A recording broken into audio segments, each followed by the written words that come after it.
Good afternoon. Hello, everyone. My name is Rob Paluski, and I am the head golf professional at Duke University Golf Club. I also serve as the chapter director for the Triangle chapter of the Carolinas PGA section.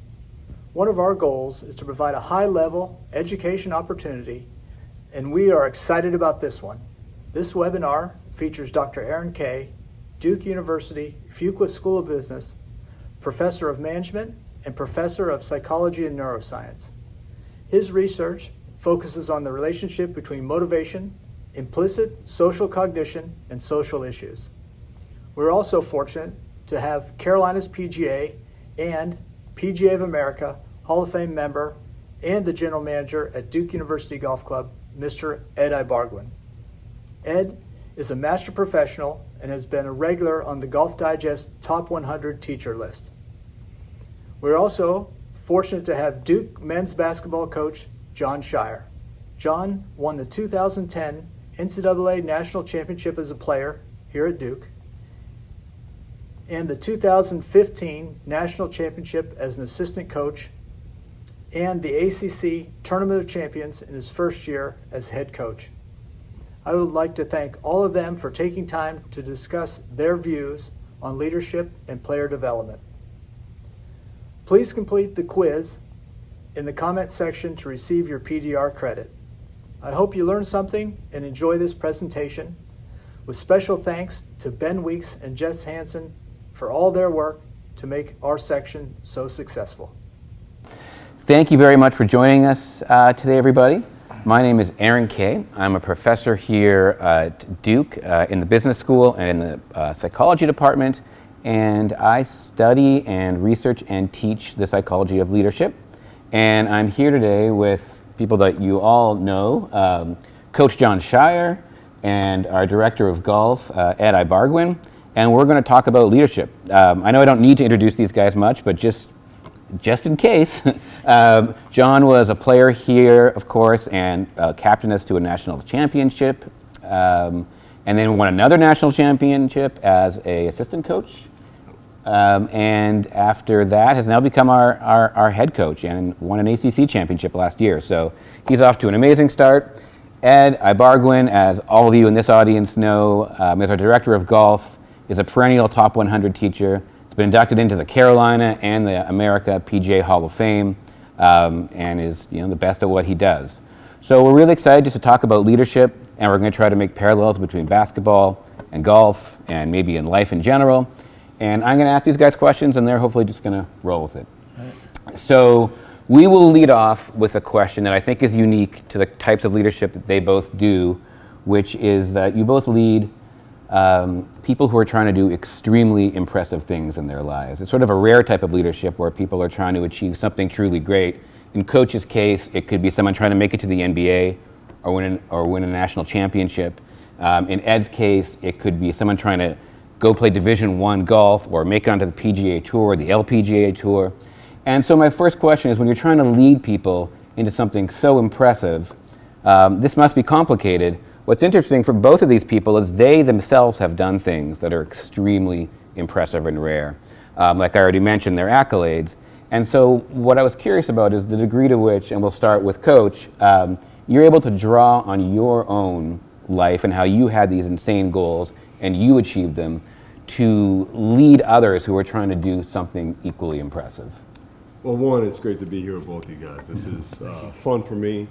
And when you touch on that, Aaron, I think about it's important to draw on your experiences as a player, of course, but really there's a lot of different ways to accomplish what the ultimate goal is. And for a lot of our players, it's making it to the NBA. It could be becoming an All-American or All-ACC.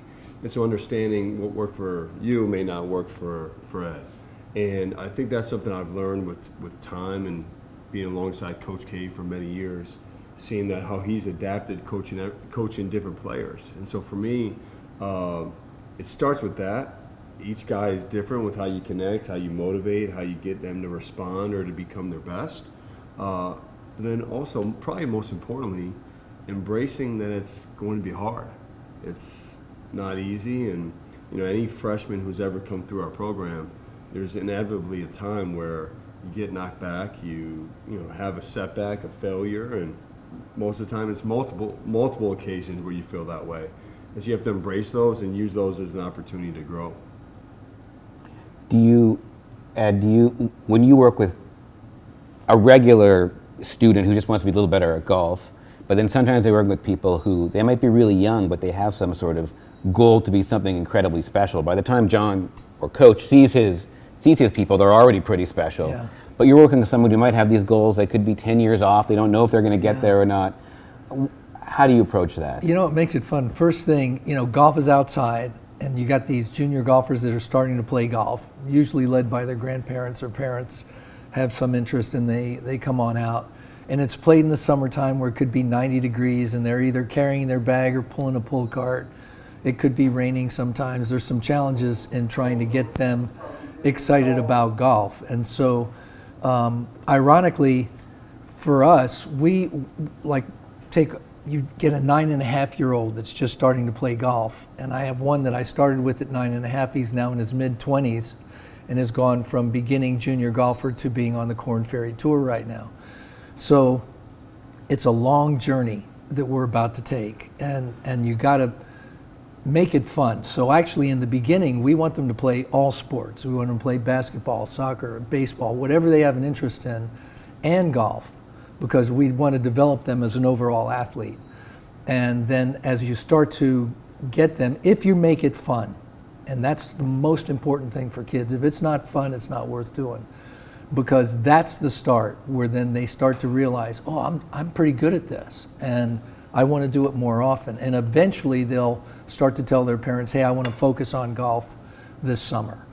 And so it's a joy. You get to know the parents, often get invited to their houses, eat, meals with them, and watch these children grow up in a game where you can't just be good at one thing. So, if you were the greatest putter in the world, you could never progress. You've got to be able to drive the ball, hit irons, you've got to play out of bunkers, you've got to think on the golf course. And the beautiful thing that all PGA professionals love about golf is we have to call our own penalties. So it's a game of high integrity. It's a challenging game that the children have to learn how to face adversity, overcome the challenge, and continually improve. So, and then we try and deliver them to a college coach that is ready to then take them on to the next level. And then many times we're lucky enough to continue to coach them on their game, and the coach is integrating them in the team environment because it's an individual game. They don't typically get to play on teams except in their high school period. So it's just, you almost feel like, gee, I shouldn't even get paid for this because it's so much fun. Yeah. And so, it's really interesting. Both of you talked about the athlete developing skills along the way, or the hard work. What role does, or how important is it? You might each get an athlete that has every skill technically, but may or may not have either the confidence, they have the tools, but they might not have the confidence, or may not have the necessary want or desire.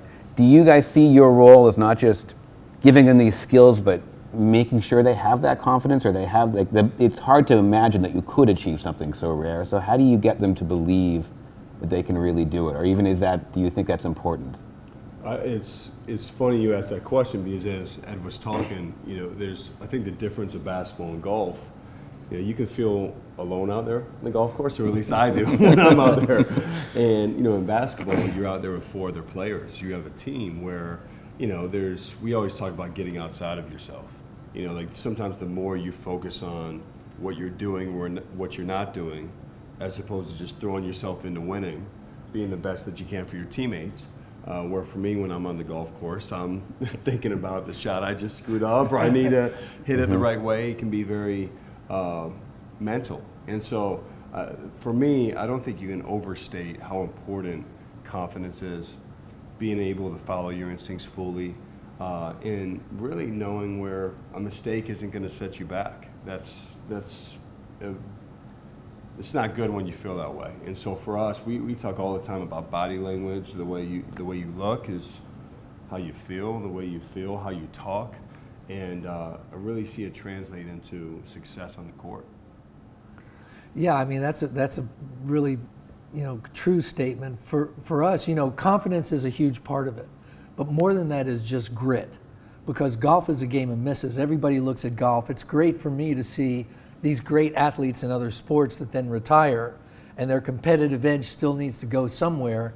And they're looking at golf and initially you say, well, please, that's so easy. The ball's just sitting right there. Nobody's guarding you. Nobody's throwing a 90-mile-an-hour fastball down your throat.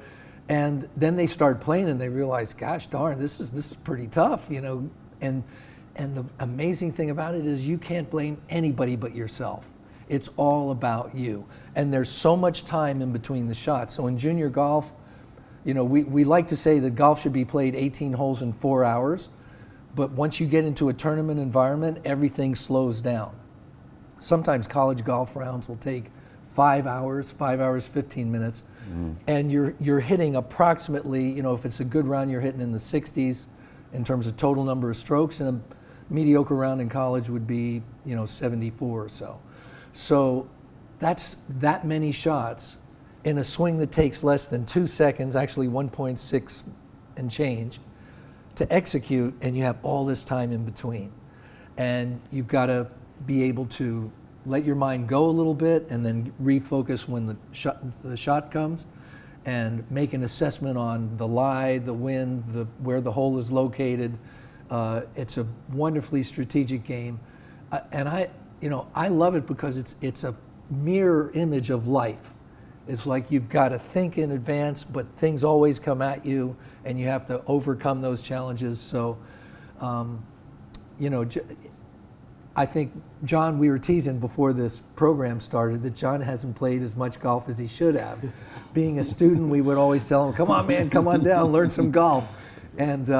And he promises he's going to get there. That's right. So. That's So right. it's I can be good at the gritty part. 'Cause I'll Yeah. definitely have some You bad got the habits, grit. so I can. You got the grit. So with both of you answering that question with how important sort of the mental side is, as leaders, do you see yourselves, or what's your philosophy on, are you sort of also are you also psychologists to some degree in helping your players develop that way, or do you feel like you do that when necessary, or in golf would you rather with elite golfers they peel that off into their own sports psychologists? How do you see your role in terms of Gosh, that's a getting great into people's question. minds? The truth is, every golf professional is a miniature psychologist, whether he's working inside the golf shop and dealing with an upset customer, or maybe somebody that wants to buy some merchandise, you want to help them buy the merchandise. On the lesson tee, it's, you've got to handle, because golf is a game of misses. So they're there, they're going to be with you for an hour, they're going to swing the club, they're going to hit a lot of poor shots. And you want to try and keep them in a positive mindset as they're trying to learn something new. And then when it comes to playing the game, to try and get them to refocus and realize that if the greatest players in the world hit about 3 perfect shots around, what do you expect? So yeah, we do. And then also we have a network of well-known sports psychologists that have studied and made that their vocation, their life's calling. And so we'll often work with them and encourage them to do that. Just like we'll get them a trainer, we'll get them involved with nutrition as they get older, and show that they want to play at a higher level. So yeah, the psychology, and I can't even imagine what it's like on a basketball team when you got all these guys bouncing up and down, right? Well, I think no matter how much you know, whether it's golf, basketball, any sport, it doesn't matter if I can't connect with you. And that's the thing that I found this year. When you're about to become a head coach, or you think about, that's something I've wanted to do for a long time. You have all these plays you want to run, these offensive strategy, defensive strategy. It really became not irrelevant, but it becomes so much less important than connecting with your guys, making sure you're pulling the best out of them, getting them into a confident place. For our team last year, we went through a lot of growing pains.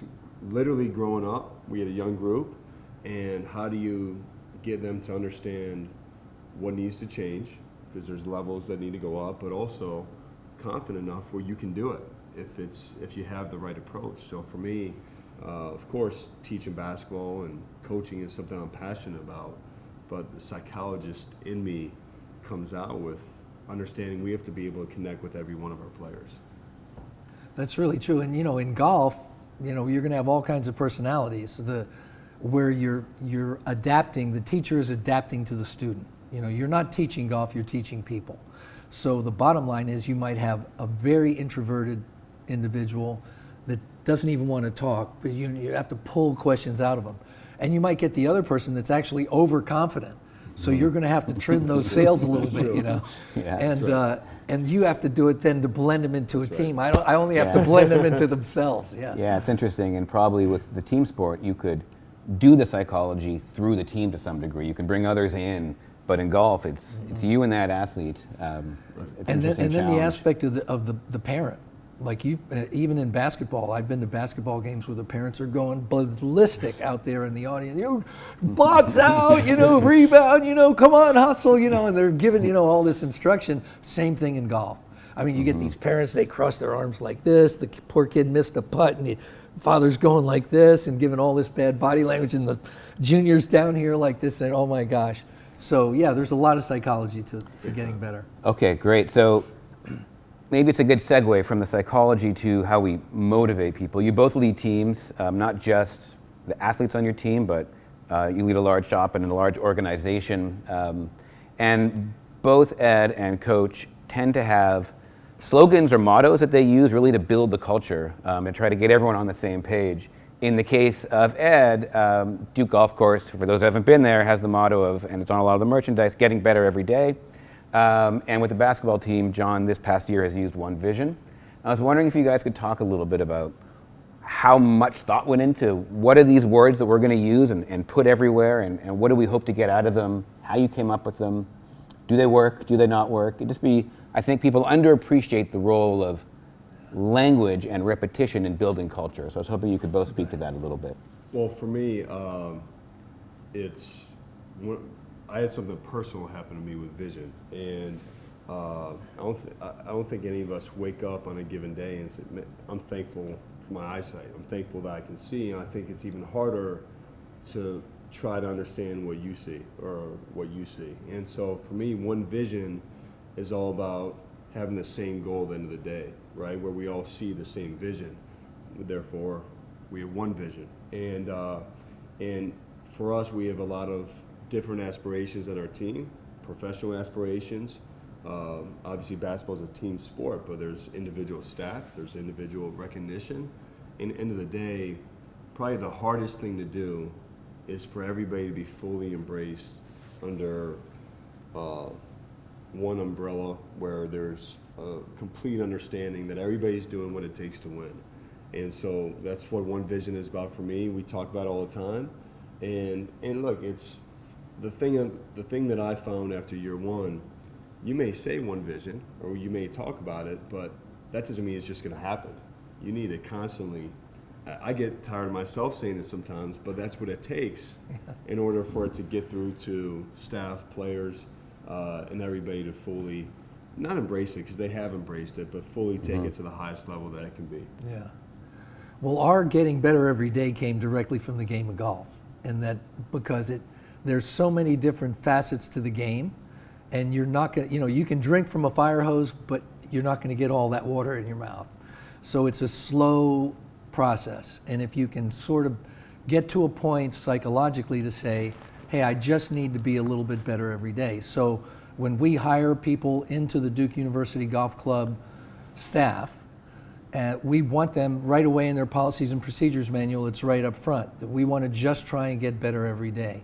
We place a high emphasis, and we try, and it's difficult, but we try and do our best job in onboarding that individual and getting them to understand what their job is. That's their baseline. And that once they have been able to get their baseline, then we're going to try and allow them, with them communicating with us, hey, I'd like to do more of this, or I'd like to do more of that. And try and get them, we've done things like we played a wiffle ball. We closed the golf course down and played a wiffle ball match with our maintenance, our outside, and our staff. We're talked about, we're going to maybe do a bowling event this year to get outside the work environment and then start to spend time. You guys spend time with each other individually, and we're very aware that when you're working, you're spending more time at work than you are awake with your family. So we want it to be fun. It's a lot more, golf is a service industry, so it's not about you. It's about you making other people feel good. And to do that, if you feel you're working with other people that have that same vision, because that's really what getting better every day is just let's all try and do it better today than we did it yesterday. And when you leave that work environment and you're driving home and saying, even though on a bad day, you're saying, gee, but I was able to do these things well. And developing the teamwork under that umbrella of that moniker of getting better every day, or the one vision, I think is really, really important. It keeps us going.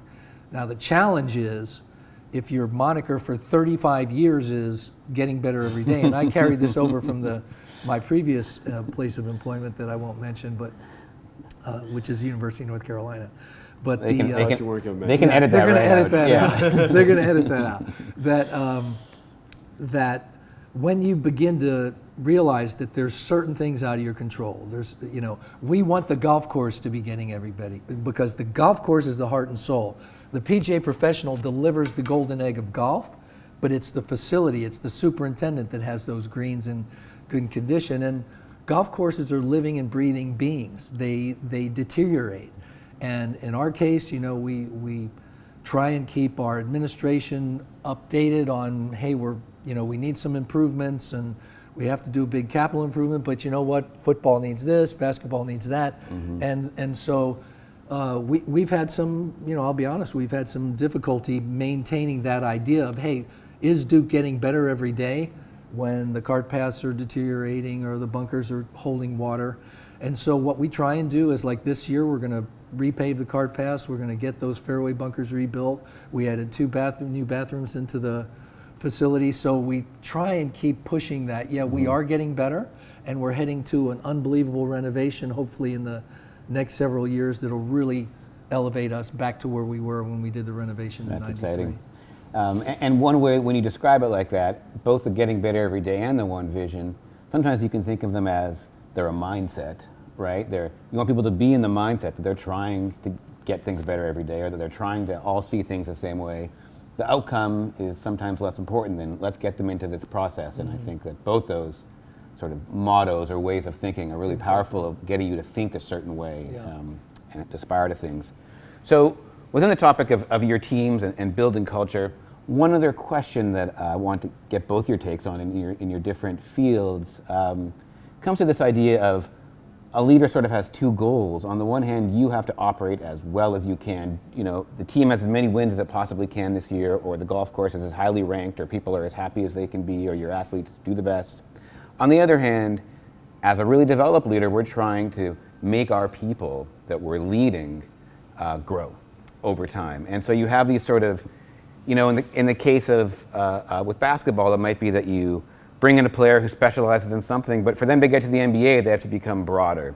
That might not be what the team needs, but it might be what they need. Or you might have someone on your staff who comes in, doing video, but ultimately wants to move to a broader position in communications or something. So you want them to develop, but you want them to do their job. Or at the golf course, you might have someone who comes in to work in the shop, but wants to become only a teacher or something like that. How do you guys find this tough balance between making sure you are doing your best in the now and everyone's doing their job, but on the other hand, offering the people that you lead the chance to personally develop and grow into something different or bigger than they came in? You go first? You keep it rolling. Yes, I know in golf, the better player goes first. But for me, it starts with the recruiting process, right? And, on our team this year, we actually haven't had a player transfer in or transfer out, which, by the way, it may never happen again. Yeah. But it's well, accomplishment. thank you. Yeah. It's a special thing for us, and I think it speaks to the level of relationships we've been able to build, but also where we believe in the guys that we have. And in order for us to be the best team we can be, we really are investing in their development and their growth. And so the second week is the first week for our players. We're doing all medical testing, so we get up to date with how their bodies are feeling, what areas we need to attack in the weight room with our athletic trainers. But then we're going to sit down and we have a very detailed player development program actually is player and personal. So there are things off the court as well. Maybe one of our guys, their communication skills or how they handle interviews. It could be passion they have working. One of our guys works for the Children's Hospital. And so there's other things to improve and develop. But we want that to be the best of anybody in college basketball, the player development program that we have. And of course, for me, sliding into the head coaching role, I want our staff, whether it be coaches, whether it be other support staff, to feel like they're getting better and they have opportunities to grow outside of here. Our assistant coaches do an amazing job. You talk about doing what's best for that moment, but then also doing what's best long term. We don't position guys where our bigs are never working on ball handling, or the guards are never working in or scoring in the post. There needs to be balance in working on their overall skill, because you never know. The game has become so positionless and so versatile. 1 through 5, you need to be able to handle, pass, shoot, and our coaches do an amazing job of planning what's needed for the next game or in that moment, but also every day.